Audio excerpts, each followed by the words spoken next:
en tout cas portant changement justement du règlement intérieur avec l'augmentation de commissions, vous avez déjà, vous, en ce qui vous concerne, tiré la sonnette d'alarme, alerté et par rapport à la non-nécessité d'augmenter justement ces commissions.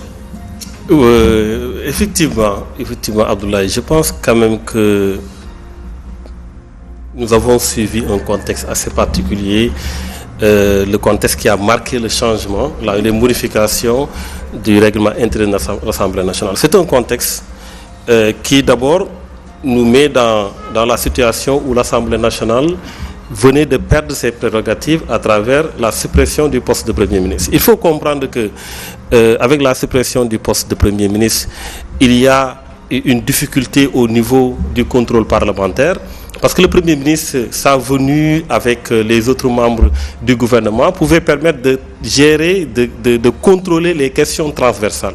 Parce que vous savez, il y a des questions qui nécessitent le regroupement de plusieurs ministères. C'est pourquoi, d'ailleurs, au niveau du gouvernement, au niveau de l'exécutif, il y a ce qu'on appelle les conseils interministériels. C'est justement pour gérer ces questions essentielles.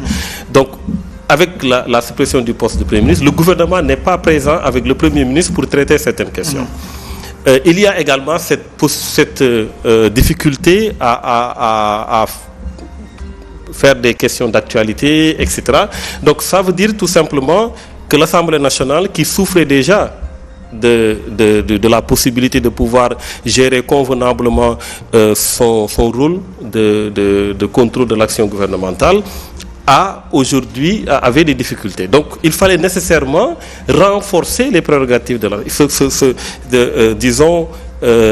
essayer de s'adapter à la nouvelle situation. Nous pensions qu'à travers la modification du règlement intérieur de l'Assemblée nationale,